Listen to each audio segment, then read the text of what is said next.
स्वागत है आपका फिर से एक बार हमारे साथ जुड़ने के लिए।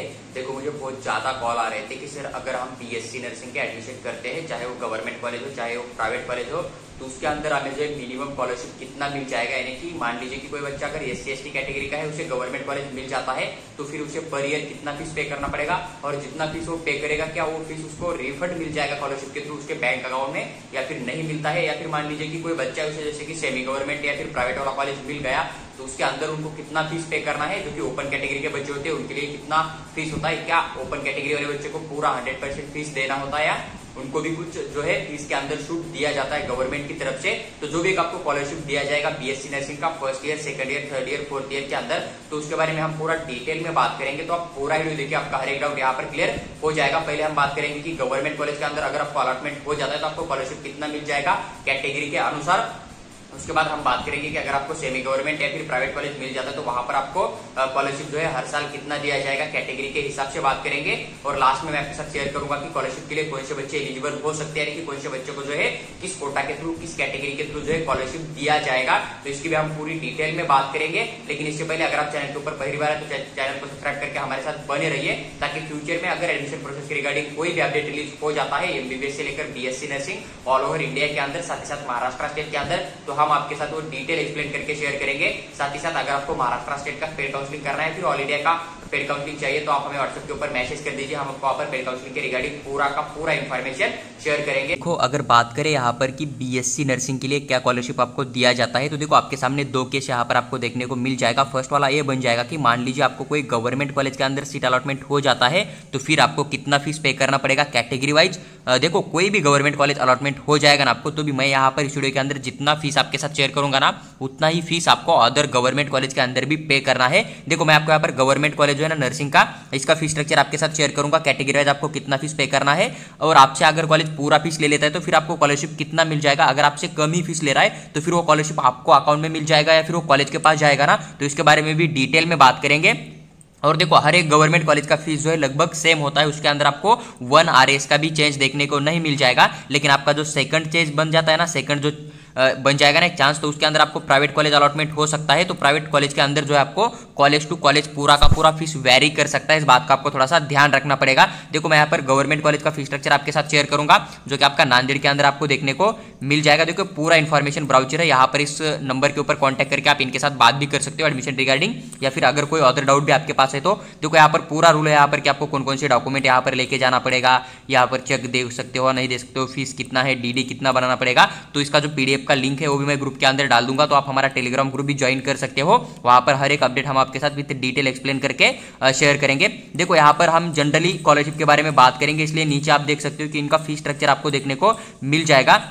ये बाकी इनका जो एडमिशन फॉर्म वगैरह है ना, तो पूरा इन्फॉर्मेशन जो है हर कॉलेज का जो ब्राउचर होता है ना, एक एडमिशन ब्राउचर, तो उसके अंदर देखने को मिल जाएगा आपको। उसके अंदर आपको ज़्यादा कोई टेंशन लेने की जरूरत नहीं होती, या फिर अगर इनका कोई बॉन्ड सर्विस है तो पूरी की पूरी इन्फॉर्मेशन आपको इसी अंदाज में आपको देखने को मिल जाएगा। देखो यहाँ पर आप देख सकते हो टोटल फीस इन्होंने यहाँ पर मेंशन किया है ना, लेकिन नीचे आपको यहाँ पर पूरा डिटेल में फीस स्ट्रक्चर देखने को मिल जाएगा। जैसे कि आप देखिए यहाँ पर आते हो तो फिर आपको यहाँ पर साफ साफ नजर आ रहा है कि एक गवर्नमेंट कॉलेज है नर्सिंग का, जो कि doctor Shankarrao Chauhan medical college and hospital आपको देखने को मिल जाएगा नांदेड़ के अंदर, और इसी कैंपस के अंदर आपको MBBS डिग्री भी देखने को मिल जाएगा। लेकिन यहाँ पर हम बात करेंगे कि BSc नर्सिंग के लिए एकेडमिक ईयर 2023-24 के लिए कितना फीस था और आपको यहाँ पर जो है स्कॉलरशिप कितना दिया जाएगा। पहले देखो आपको एक बात को यहाँ पर समझ लेना है। सबसे पहले तो आप क्या करोगे, इस पॉइंट को थोड़ा सा ध्यान से रीड करोगे। देखो यहाँ पर इन्होंने एक फीस मेंशन किया है, यहाँ पर आपको ओपन कैटेगरी का फीस देखने को मिल जाएगा, यहाँ पर रिजर्व कैटेगरी का देखने को मिल जाएगा, जो कि महाराष्ट्र स्टेट के स्टूडेंट आते हैं, यानी कि आपके पास महाराष्ट्र स्टेट का डोमासाइल होना चाहिए। यहाँ पर आपको EWS देखने को मिल रहा है, जो कि महाराष्ट्र स्टूडेंट के लिए है। अदर स्टेट के जो स्टूडेंट है यहाँ पर EWS का बेनिफिट नहीं ले सकते या फिर एडमिशन नहीं कर सकते, इस बात को आपको थोड़ा सा ध्यान रखना पड़ेगा। देखो सबसे पहले आपको एक ट्यूशन फीस होता है और एक जो है आपको यहाँ पर डेवलपमेंट फीस होता है ना, तो उन दोनों फीस के अंदर ही आपको जो है गवर्नमेंट स्कॉलरशिप प्रोवाइड करता है, इस बात का आपको ध्यान रखना है। यानी कि देखो अभी एक ट्यूशन फीस है, मान लीजिए कि कोई बच्चा ओपन कैटेगरी में आता है लेकिन इसका इनकम जो है 8 लाख से ज्यादा है, तो फिर इसको यहाँ पर 19,100 रुपीज जो है ना पूरा का पूरा ट्यूशन फीस पे करना पड़ेगा। यानी कि जो स्टूडेंट ओपन कैटेगरी के अंदर आता है, जिनका इनकम 8 लाख से ज्यादा है, या फिर जो बच्चे आपको यहाँ पर देखने को मिल जाएगा OBC में आते हैं, FIJ NT में आते हैं, NT के अंदर आपको NT B वाला, NTC वाला, NTD वाला देखने को मिल जाएगा ना, इनका इनकम अगर 8 लाख से ज्यादा होगा तो फिर आपको पूरा का पूरा फीस पे करना होता है। इस बात को भी आपको थोड़ा सा ध्यान रखना पड़ेगा। तो देखो यहाँ पर जो ट्यूशन फीस होता है ना ओपन कैटेगरी वाले बच्चों को जिनका की इनकम 8 लाख से ज्यादा है उनको पूरा का पूरा पे करना पड़ेगा। तो यहाँ पर आपको कोई भी मतलब 0% स्कॉलरशिप यहाँ पर आपको दिया जाएगा जो कि ओपन कैटेगरी के बच्चे आते हैं जिनका की इनकम 8 लाख से ज्यादा होता है, या फिर जो बच्चे OBC, VJNT, NTB, NTC, NTD के अंदर आते हैं ना, तो उनके लिए मैं बात कर रहा हूं कि अगर आपका इनकम जो है 8 लाख से ज्यादा है तो फिर आपको कोई भी स्कॉलरशिप यहाँ पर नहीं दिया जाएगा। आपको पूरा का पूरा जो है फीस यहाँ पर 19,100 रुपीज आपको पूरा का पूरा फीस पे करना पड़ेगा जो कि ट्यूशन फीस होता है। उसके बाद एडमिशन फॉर्म का फीस होता है जो कि 1,500 है, तो वो भी आपको पूरा फीस पे करना पड़ेगा। क्योंकि जो अदर फीस होते हैं ना, एडमिशन फीस हुआ, आपका लाइब्रेरी फीस हुआ, लाइब्रेरी डिपॉजिट हुआ, जिमखाना हुआ, या फिर जो भी अदर यूनिवर्सिटी का डेवलपमेंट फंड हुआ 50 रुपीज, तो इसके अंदर आपको कोई स्कॉलरशिप नहीं दिया जाएगा। पूरा का पूरा फीस आपको वहां पर पे करना होता है। इस बात को आपको थोड़ा सा ध्यान रखना पड़ेगा। आपको जस्ट स्कॉलरशिप जो है ना ट्यूशन फीस के अंदर ही दिया जाता है और डेवलपमेंट फीस के अंदर ही दिया जाता है, और आपके डिपॉजिट होता है ना जो कि यहाँ पर 2000 लिया जाएगा, तो आपको डिग्री कंप्लीट होने के बाद रिफंड मिल जाएगा। इस बात का भी आपको ध्यान रखना है। ये हुआ ओपन कैटेगरी के स्कॉलरशिप के बारे में। उसके बाद देखो अगर कोई बच्चा है जो कि आपका रिजर्व कैटेगरी के अंदर आता है, रिजर्व कैटेगरी कौन कौन सी आ जाएगी गवर्नमेंट के अंदर, तो आपके ओबीसी वाले, VJ वाले, NT वाले, NTB, NTC, NTD वाले, और साथ ही साथ आप यहाँ पर जो SC ST कैटेगरी के स्टूडेंट है ना उनको भी ऐड कर लीजिए। यानी कि रिजर्व कैटेगरी के अंदर आपका SC ST वाले स्टूडेंट भी आ जाएंगे, OBC वाले भी आ जाएंगे, और जो आपके VJ NT वाले आ जाते हैं ना तो वो भी आपको यहाँ पर रिजर्व कैटेगरी के अंदर ही देखने को मिल जाएगा। NT के अंदर आपको NTB, NTC, NTD मिल जाएगा ना, तो उनके लिए यहाँ पर 100% ट्यूशन फीस के अंदर स्कॉलरशिप मिल जाता है। रिजर्व कैटेगरी वाले जो बच्चे होते हैं ना उनको 100% जो है ट्यूशन फीस के अंदर स्कॉलरशिप दिया जाता है। यानी कि आपको कोई भी यहाँ पर 1 रुपया भी ट्यूशन फीस पे करने की जरूरत नहीं होती है। तो जो बाकी बची हुई जो फीस आपको यहाँ पर देखने को मिल जाएगी ना एक 5,000 के आसपास, तो वही फीस आपको यहाँ पर पे करना है जो कि आपके रिजर्व कैटेगरी वाले के बच्चे आते हैं ना वो। देखिए ओबीसी कैटेगरी को गवर्नमेंट कॉलेज के अंदर रिजर्व कैटेगरी के अंदर रखा जाता है, कोई अलग से फीस आपको पे करने की नहीं जरूरत होती है, लेकिन प्राइवेट के अंदर आपको ट्यूशन फीस भी पे करना होता है। तो उसके बारे में भी हम पूरा डिटेल में बात करेंगे। तो ये आपका स्कॉलरशिप हुआ, यानी कि ट्यूशन फीस का पूरा पैसा अगर कॉलेज आपसे ले भी रहा है ना, गवर्नमेंट वाला हो चाहे प्राइवेट वाला, तो पूरा का पूरा आपको यहाँ पर रिफंड किया जाएगा और वो आपके अकाउंट में आ जाएगा। लेकिन अगर मान लीजिए कि यहाँ पर आपसे ट्यूशन फीस कॉलेज वाले ने नहीं लिया तो फिर वो जो स्कॉलरशिप आपको मिल जाएगा एप्लीकेशन फॉर्म फिल करने के बाद ना, तो पैसा जो है कॉलेज वाले खुद रखेंगे, आपको पे नहीं करेंगे। इस बात को भी आपको थोड़ा समझ लेना है। और जो भी मतलब एक्स्ट्रा अमाउंट आ जाता है तो फिर आपको रिफंड किया जाता है, लेकिन एक्स्ट्रा अमाउंट कोई नहीं मिलता है। जितना भी ट्यूशन फीस होता है ना उतना गवर्नमेंट पे करेगा। अगर कॉलेज ने आपसे लिया है तो कॉलेज पूरा का पूरा आपको रिफंड कर देगा। अगर कॉलेज ने नहीं लिया है तो फिर वो ट्यूशन फीस जो है कॉलेज आपने पास कर लेगा। अगर आपका फॉर्म जो है रिजेक्ट हो जाता है स्कॉलरशिप का, तो फिर आपको जब डिग्री लेते हो ना तब आपको पूरा का पूरा फीस जो है ओपन कैटेगरी का लास्ट ईयर तक का आपको पे करना होता है कॉलेज को। इस बात का भी आपको थोड़ा सा ध्यान रखना पड़ेगा। उसके बाद देखो मान लीजिए कोई बच्चा है जो कि आपका ओपन कैटेगरी में आता है लेकिन उसका इनकम जो है 8 लाख से नीचे है, तो फिर ये यहाँ पर EWS बनवा सकते हैं और EWS के थ्रू अप्लाई कर सकते हैं। आप अगर महाराष्ट्र स्टेट के स्टूडेंट हो, आप ओपन कैटेगरी में आते हो लेकिन आपका इनकम जो है 8 लाख से नीचे है, तो फिर आप अपना EWS डॉक्यूमेंट जो है बनवा सकते हो और EWS के थ्रू अप्लाई कर सकते हो। EWS का आपको बेनिफिट क्या मिलेगा, इकोनॉमिकली वीकर सेक्शन में आओगे आप और आपको वहां से जो है 50% जो है स्कॉलरशिप गवर्नमेंट पे करेगा। यानी कि जितना भी ट्यूशन फीस होगा किसी भी कॉलेज का, तो उसमें से आधा ही ट्यूशन फीस आपको देना पड़ेगा, आधा जो है आपका गवर्नमेंट आपको स्कॉलरशिप के थ्रू पे करेगा। इस बात का आपको ध्यान रखना है। तो यहाँ पर देख सकते हो कि 19,100 का जो ओपन कैटेगरी के लिए ट्यूशन फीस था ना उसमें से आपको 9,550 रुपीज ही पे करना पड़ेगा। यानी कि 50% आधा जो है आपका स्कॉलरशिप आपको गवर्नमेंट पे करेगा। और जो भी अदर फीस होते हैं ना वो पूरी की पूरी आपको यहाँ पर 100% पे करनी पड़ेगी, क्योंकि अदर फीस के लिए कोई भी स्कॉलरशिप यहाँ पर नहीं दिया जाता है। इस बात का आपको थोड़ा सा ध्यान रखना है। और डिपॉजिट आपको यहाँ पर रिफंड हो जाएगा हर कैटेगरी के लिए। देखो इस कॉलेज के अंदर बड़े पते की बात यही होती है कि अगर आपको गवर्नमेंट कॉलेज मिल जाएगा तो फिर आपको वहां पर जो हॉस्टल का जो चार्ज होता है ना वो लगभग बहुत ही कम होता है, लगभग 4,000 रुपीज आपको देखने को मिल जाएगा। देखो स्कॉलरशिप को फिर से एक बार पकड़ो। अगर मान लीजिए कि फर्स्ट कंडीशन में आप ओपन कैटेगरी के स्टूडेंट हो, ठीक है, और आपका जो इनकम है 8 लाख से ज्यादा है, तो फिर आपको यहाँ पर 0% स्कॉलरशिप मिल जाएगा ट्यूशन फीस के अंदर। इस बात को ध्यान रखना है। अदर फीस के लिए कोई स्कॉलरशिप यहाँ पर नहीं दिया जाता है, गवर्नमेंट की तरफ से बात कर रहा हूँ। प्राइवेट स्कॉलरशिप के लिए आप अपने अपने हिसाब से अप्लाई कर सकते हो। उसके बाद सेकंड कंडीशन यही बन जाएगा कि मान लीजिए आप ओपन कैटेगरी में आते हो लेकिन आपका इनकम जो है 8 लाख से नीचे है, तो फिर आप यहाँ पर एक EWS वाला डॉक्यूमेंट है ना उसे निकाल सकते हो। तो फिर आपको यहाँ पर आधा जो है स्कॉलरशिप यहाँ पर गवर्नमेंट दे देगा ट्यूशन फीस के लिए। इस बात का आपको ध्यान रखना है। थर्ड यहाँ पर यही बन जाएगा कि मान लीजिए कोई बच्चा है SC में आता है, ST आता है, या फिर आपका VJ NT के अंदर आता है, NT के अंदर आपका NTB वाले हुए, NTC वाले, NTD वाले हुए, या फिर आपका जो अदर एक कैटेगरी होता है SBC यानी कि स्पेशल बैकवर्ड क्लास, इसके अंदर अगर आप आते हो तो फिर आपको यहाँ पर जो है 100% जो है स्कॉलरशिप यानी कि ट्यूशन फीस के अंदर 100% स्कॉलरशिप आपको गवर्नमेंट पे करेगा। यानी कि आपको यहाँ पर जो भी अदर चार्जेस होते हैं ना, जैसे कि गवर्नमेंट बीएससी नर्सिंग की बात करें तो 6000 के आसपास ही आपको टोटल फीस देखने को मिल जाएगा। जो कि अदर चार्जेस होता है ना, तो उतना ही आपको यहाँ पर पे करना है। आपको 100% ट्यूशन फीस के अंदर स्कॉलरशिप दे रहा है, इस बात का आपको ध्यान रखना है।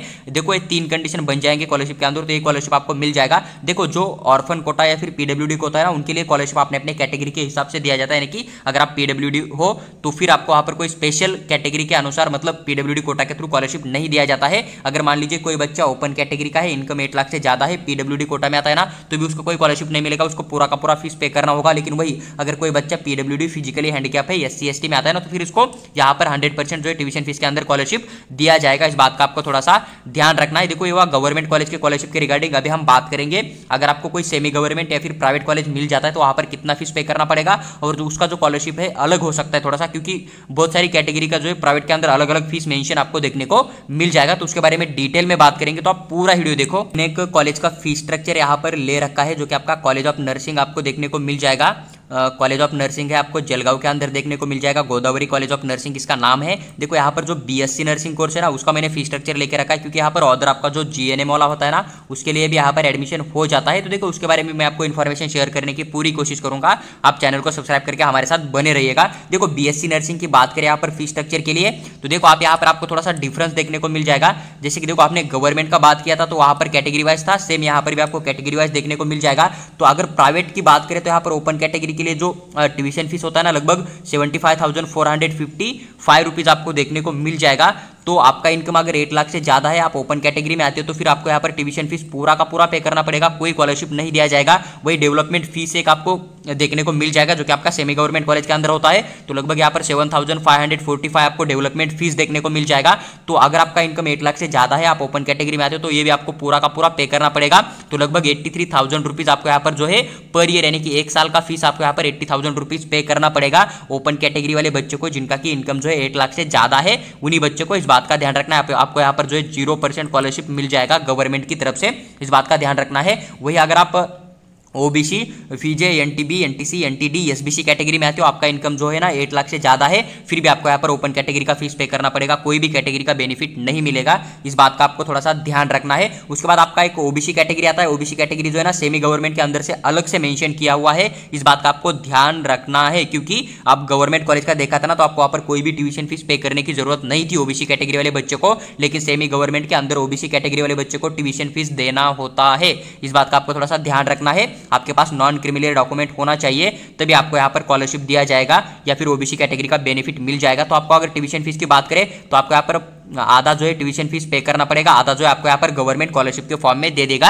यानी कि प्राइवेट कॉलेज के अंदर या फिर सेमी गवर्नमेंट कॉलेज के अंदर आपको 50% यानी कि आधा ही जो है ना फीस आपका गवर्नमेंट पे करेगा, बाकी आधा फीस आपको पे करना पड़ेगा। अगर बात करें यहाँ पर ट्यूशन फीस का, तो आपको यहाँ पर लगभग 37,728 रुपीज पे करना पड़ेगा, यानी कि आधा ही स्कॉलरशिप आपको यहाँ पर गवर्नमेंट पे कर रहा है, बाकी आपको खुद पे करना है। वही डेवलपमेंट फीस के अंदर गवर्नमेंट आपको कोई स्कॉलरशिप नहीं देगा, जो भी 7,545 रुपीज है ओबीसी कैटेगरी वाले बच्चों को पूरा का पूरा यहाँ पर पे करना है। इस बात का आपको थोड़ा सा ध्यान रखना है।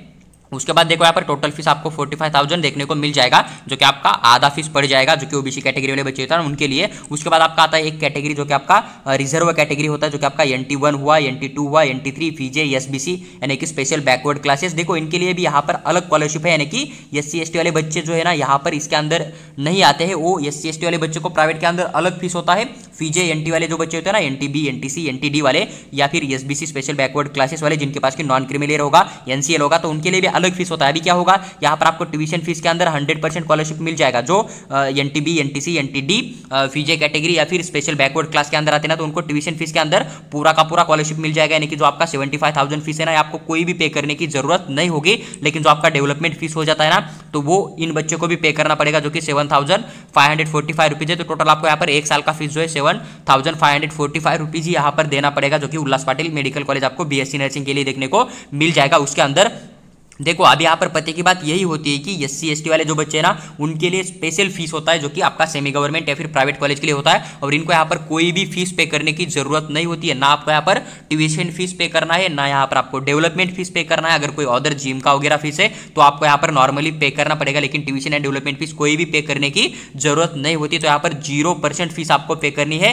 यानी कि आपको यहाँ पर 100% स्कॉलरशिप मिल रहा है। किनके अंदर? ट्यूशन फीस के अंदर भी और डेवलपमेंट फीस के अंदर ही। आपको यहाँ पर जस्ट एडमिशन फॉर्म का फीस जो है होता है ना 1500 रुपीज, उतना ही पे करोगे तो आपको यहाँ पर SC ST के थ्रू एडमिशन मिल जाएगा। तो SC ST वाले बच्चों को पूरा का पूरा 100% स्कॉलरशिप यहाँ पर दोनों फीस के अंदर दिया जाएगा। उसके बाद आपका एक कैटेगरी आता है जो कि आपका मैंने बोल दिया था EWS। EWS क्या होता है? जो बच्चे की ओपन कैटेगरी के अंदर आते हैं लेकिन जिनका की इनकम 8 लाख से नीचे है तो वो EWS कोटा के थ्रू अप्लाई कर सकते हो। देखो आप जस्ट ऐसा नहीं कि आप ओपन कैटेगरी में आते हो, आपका इनकम 8 लाख से नीचे तो आपको स्कॉलरशिप देगा। आपको काउंसलिंग जो है ना EWS कोटा के थ्रू करना पड़ेगा, तभी आपको यहाँ पर जो है स्कॉलरशिप मिल जाएगा। इस बात का भी आपको ध्यान रखना है, क्योंकि लास्ट ईयर जिन बच्चों ने एडमिशन लिया वो मुझे बहुत सारे पूछ रहे थे कि सर आपने बोला था कि ओपन कैटेगरी वाले बच्चे जिनका इनकम 8 लाख से नीचे होता है ना उन्हें आधा फीस जो है गवर्नमेंट पे करता है, लेकिन हमें नहीं मिल रहा है। तो क्योंकि उन्होंने ओपन कैटेगरी के थ्रू एडमिशन ले लिया ना तो फिर नहीं मिलेगा, आपको EWS कोटा के थ्रू काउंसलिंग करना पड़ेगा तभी मिल जाएगा। तो यहाँ पर आपको कोई भी ट्यूशन फीस पे करने की मतलब ट्यूशन फीस पे करनी होगी, लेकिन यहाँ पर आपको जो है आधा ही ट्यूशन फीस पे करना होगा, आधा आपको गवर्नमेंट पे करेगा। और जो आपका डेवलपमेंट फीस होता है ना वो भी EWS वाले बच्चे को 50% यानी कि आधा ही पे करना होता है,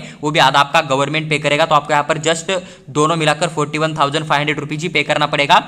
जो कि आपका EWS कोटा होता है ना उनके लिए आपको tuition fees plus development fees दोनों आधा आधा ही देना पड़ेगा। इस बात का आपको थोड़ा सा ध्यान रखना है। और लास्ट में आपका एक डाउट आता है कि अगर आप NRI कोटा या फिर जो भी वैकेंट सीट रहेगी स्पॉट राउंड के अंदर अगर डायरेक्ट जाके एडमिशन करते हो CET एग्जाम देने वाले बच्चे, तो उनके लिए यहाँ पर 83,000 जो आपको हर साल फीस पे करना पड़ेगा, यानी कि मैनेजमेंट का फीस आप यहाँ पर 83,000 जो है पर ईयर लेके चल सकते हो। इस बात का आपको थोड़ा सा ध्यान रखना है। देखो बाकी यहाँ पर और एक स्कॉलरशिप दिया जाता है, जैसे कि यहाँ पर ये आपका जो है ना यूनिवर्सिटी का एलिजिबिलिटी फीस या फिर जो भी आपका एक मैनेजमेंट फीस होता है मतलब यूनिवर्सिटी का ना, वो आपको यहाँ पर देखने को मिल जाएगा कि आपको कितना फीस यहाँ पर पे करना होगा।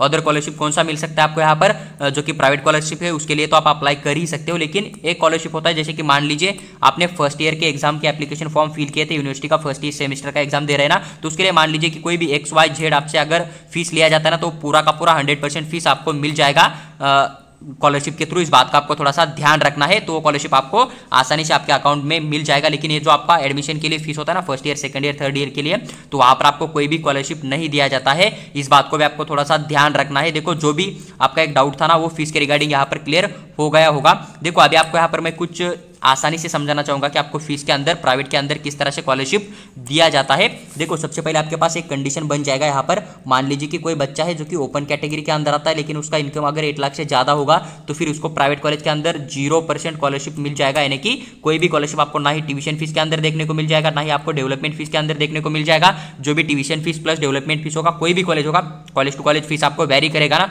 तो उतना का उतना पूरा का पूरा आपको 100% फीस पे करना पड़ेगा, यानी कि आपको यहाँ पर 0% स्कॉलरशिप गवर्नमेंट पे करेगा। उसके बाद आपका सेकंड ऑप्शन आ जाता है, मान लीजिए आप ओपन कैटेगरी में आते हो लेकिन आपका इनकम जो है 8 लाख से नीचे है, तो आप यहाँ पर एक EWS का डॉक्यूमेंट बनाकर उसके थ्रू काउंसलिंग करते हो, तो फिर आपको ट्यूशन फीस भी प्लस डेवलपमेंट फीस जो होता है ना दोनों के अंदर आपको 50% स्कॉलरशिप यहाँ पर गवर्नमेंट पे करेगा, यानी कि आपको यहाँ पर आधा ही फीस पे करना पड़ेगा, पूरा फीस पे करने की जरूरत नहीं है, बस आपको काउंसलिंग जो है EWS कोटा के थ्रू पे करना पड़ेगा, यानी कि करना पड़ेगा। इस बात का आपको थोड़ा सा ध्यान रखना है। उसके बाद देखो थर्ड आता है जो कि OBC वाले बच्चे आते हैं ना, तो यहाँ पर क्या होता है, जो OBC वाले बच्चे हैं जिनका की इनकम 8 लाख से नीचे है, जिनके के पास आपके पास NCL होना चाहिए, तो आपको फिर यहाँ पर क्या हो जाएगा, ट्यूशन फीस के अंदर जो है ना आधा स्कॉलरशिप गवर्नमेंट पे करेगा और डेवलपमेंट फीस आपको यहाँ पर जो है पूरा का पूरा पे करना पड़ेगा। डेवलपमेंट फीस के अंदर आपको 0% स्कॉलरशिप दिया जाएगा, लेकिन ट्यूशन फीस के अंदर आपको यहाँ पर आधा स्कॉलरशिप गवर्नमेंट पे करेगा। उसके बाद आपका एक फोर्थ नंबर का स्कॉलरशिप बन जाता है जो कि आपके VJ NT वाले जो बच्चे आते हैं ना, NTB NTC हुआ, NTD हुआ, या फिर आपका जो SBC यानी कि स्पेशल बैकवर्ड क्लास वाले बच्चे हो जाते हैं ना, उनका इनकम अगर 8 लाख से नीचे होगा तो फिर आपको यहाँ पर जो है ट्यूशन फीस का जो है पूरा का पूरा 100% यहाँ पर स्कॉलरशिप गवर्नमेंट पे करेगा। और जो डेवलपमेंट फीस होता है ना आपको यहाँ पर पूरा का पूरा पे करना पड़ेगा, उसके अंदर आपको 0% स्कॉलरशिप मिल जाएगा, लेकिन आपको ट्यूशन फीस का 100% स्कॉलरशिप मिल रहा है, तो आपको development fees maximum BSc nursing के लिए 10,000 से लेकर 20,000 के बीच ही देखने को मिल जाएगा, चाहे फिर आपको कितना भी ज्यादा महंगा कॉलेज क्यों ना अलॉटमेंट हो जाए। उसके बाद देखो फोर्थ नंबर के ऊपर बात करने के बाद एक फिफ्थ नंबर आ जाता है जो कि आपका special SC and ST category के लिए होता है ना, तो इनको कोई भी फीस नहीं पे करनी, यानी कि आपको 0% फीस पे करनी पड़ेगी। यानी कि जो ट्यूशन फीस प्लस आपका डेवलपमेंट फीस होता है ना, तो उसके अंदर आपको 100% जो है स्कॉलरशिप गवर्नमेंट पे करेगा। आपको यहाँ पर कोई भी फीस पे नहीं करनी है, जो कि आपके एससी एंड एसटी कैटेगरी वाले बच्चे होते हैं ना उनके लिए। तो देखो गवर्नमेंट के अंदर 3 सेक्शन में आपको फीस स्ट्रक्चर जो है या फिर स्कॉलरशिप डिवाइड किया हुआ देखने को मिल जाएगा, लेकिन वही अगर आप प्राइवेट के अंदर आते हो तो फिर आपको यहाँ पर 5 कैटेगरी के अंदर इनको डिवाइड किया है स्कॉलरशिप के थ्रू, क्योंकि गवर्नमेंट के अंदर ओबीसी, एससी, एसटी, पीजे, एनटीबी, एनटीसी, एनटीडी इन सभी को रिजर्व कैटेगरी में रखा है, ओपन को अलग रखा है, ईडब्ल्यूएस को अलग रखा है। लेकिन प्राइवेट के अंदर आपको ओपन अलग है, ईडब्ल्यूएस अलग है, ओबीसी अलग है, पीजे, एनटी, एसबीसी वाले बच्चे भी अलग देखने को मिल जाएगा, और एससी एसटी वाले को तो कोई भी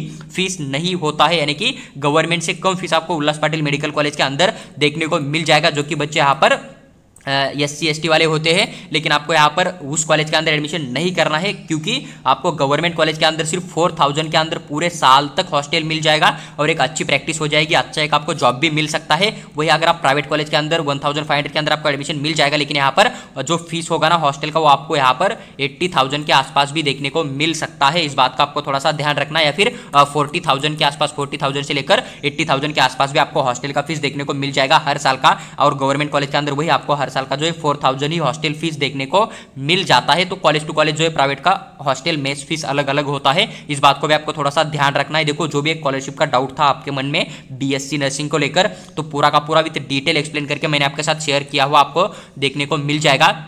देखो यहाँ पर एलिजिबिलिटी के लिए कोई खास वजह नहीं होनी चाहिए, बस जो ओपन कैटेगरी, रिजर्व कैटेगरी के अंदर बच्चे आते हैं ना, उनके पास अपना अपना इनकम डॉक्यूमेंट होना चाहिए, कास्ट वैलिडिटी आपके पास होना चाहिए। जो कि ओबीसी मतलब पीजे, एनटीबी, एनटीसी, एनटीडी वाले ना, तो उनके पास नॉन क्रिमिनल होना चाहिए, इनकम 8 लाख से नीचे होना चाहिए, और आपके पास जो अपना कास्ट वैलिडिटी होना चाहिए। आपको जो सीट अलॉटमेंट हो जाता है ना, तो सीट अलॉटमेंट आपको 85% स्टेट कोटा के थ्रू होना चाहिए। अगर आप यहाँ पर स्पॉट के अंदर सीधा एडमिशन करते हो तो फिर आपको कोई स्कॉलरशिप नहीं दिया जाएगा, इस बात का ध्यान रखें। तो आपको सीट अलॉटमेंट जो होता है ना, वो आपका 85% स्टेट कोटा के थ्रू होना चाहिए, यही इंपॉर्टेंट बात है। और आपके पास जो है महाराष्ट्र स्टेट का डोमासाइल भी होना चाहिए, इस बात को भी आप पकड़ के रखिए। अगर आपके पास डोमासाइल नहीं है तो फिर भी आपको यहाँ पर कॉलेज में के अंदर अलॉटमेंट भी नहीं हो जाएगा, स्कॉलरशिप की तो दूर की बात है, आपको सीट भी जो है गवर्नमेंट सेमी गवर्नमेंट कॉलेज के अंदर नहीं दिया जाएगा। इस बात का भी आपको ध्यान रखना है, क्योंकि पूरे के पूरे सीट जो है ना आपके महाराष्ट्र स्टेट के स्टूडेंट के लिए अभी फील किए जा रहे हैं लास्ट 2 ईयर से।